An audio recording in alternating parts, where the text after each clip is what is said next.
নমস্কার বন্ধুরা, আজকে আবারও চলে এসেছি রান্নাঘরে। আর আজকে আমি নিয়ে এসেছি এখানে একটা সুন্দর রেসিপি।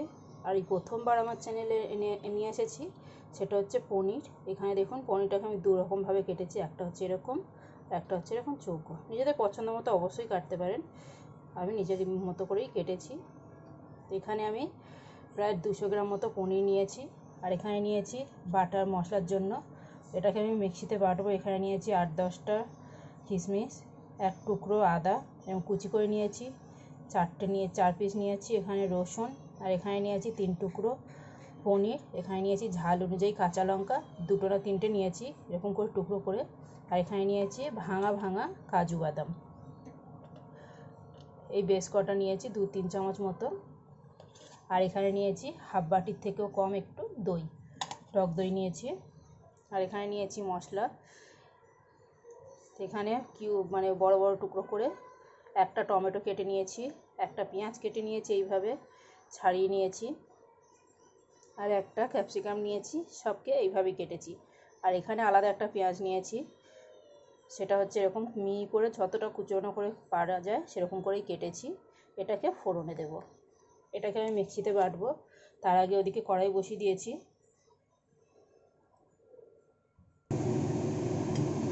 কড়াইতে একটু সাদা তেল দিয়ে দিয়েছি,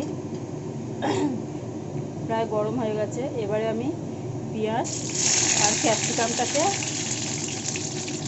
ভেজে নেব।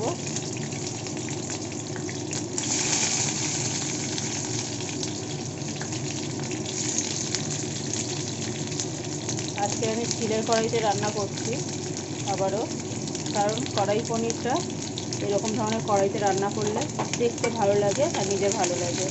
সেই মশলাগুলোকে এবারে সবজিটাকে হালকা করে একটু ভেজে নেব।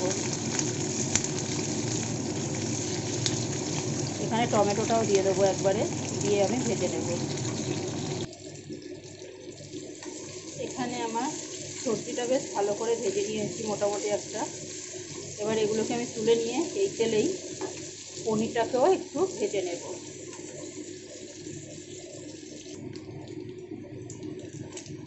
এখানে আমি পনিরটাকেও বেশ হালকা করে একটু ভেজে নিয়েছি ওই একই তেলে। এবার আমি এটাকে তুলে নেব। পনিরটা কিন্তু ভাজা না ভাজা একদম অপশনাল, এখানে কিন্তু খুব বেশি করে কড়া করে ভাজলে শক্ত হয়ে যাবে পরে, তাই আমি হালকা করে ভেজে নিয়েছি।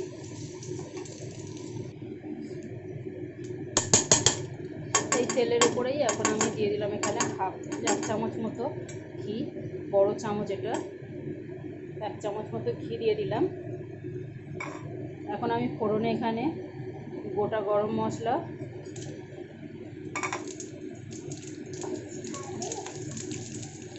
হ্যাঁ দেবো বাবাই, চলো আসছি।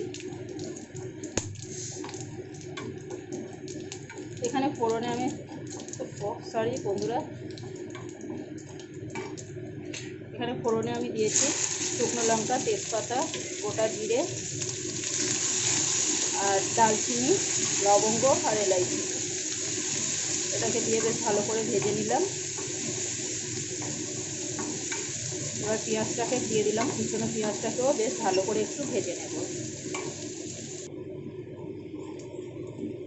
পেঁয়াজটাকে আমি বেশ সুন্দর করে ভেজে নিয়েছি, দেখুন ভালো করেই ভেজেছি, খুব ভালো করে ভাজিনি, আবার সুন্দরও হয়েছে।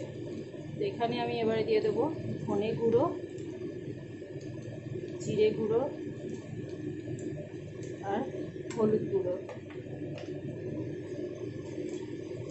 এই মশলাটাকে দিয়েও তেলের সাথে মানে পেঁয়াজের সাথে একটু ভালো করে নাড়াচাড়া করে নেব। তারপরে দিয়ে দেবো আমি বেটে রাখা মশলাটা। বেটে রাখা মশলাটা দিয়ে ভালো করে কষিয়ে নেবো, আর বারবার নাড়াচাড়া করতে হবে, তার কারণ হচ্ছে এখানে বাদাম আছে। চলুন ভালো করে আগে কষিয়ে নিই।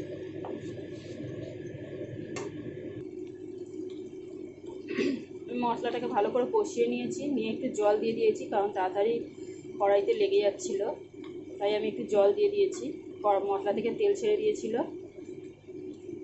এবারে আমি এখানে স্বাদ অনুযায়ী নুন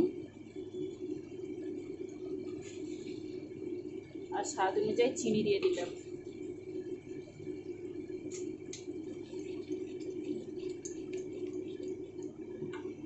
এখন আমি এখানে ভেজে রাখা সবজি আর পনির দিয়ে দেবো, দিয়ে ভালো করে একটু মিক্স করে নেব। আর নিজেদের পছন্দ মতো গ্রেভিও রাখতে পারেন।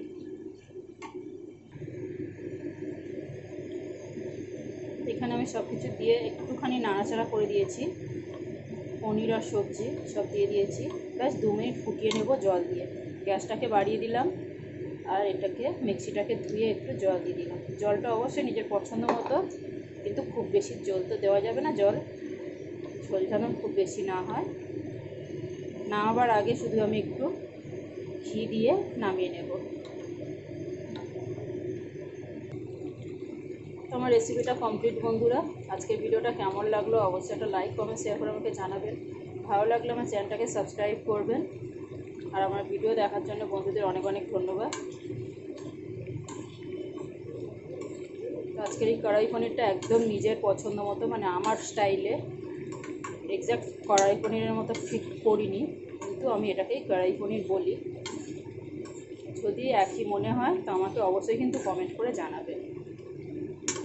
টাটা বন্ধুরা।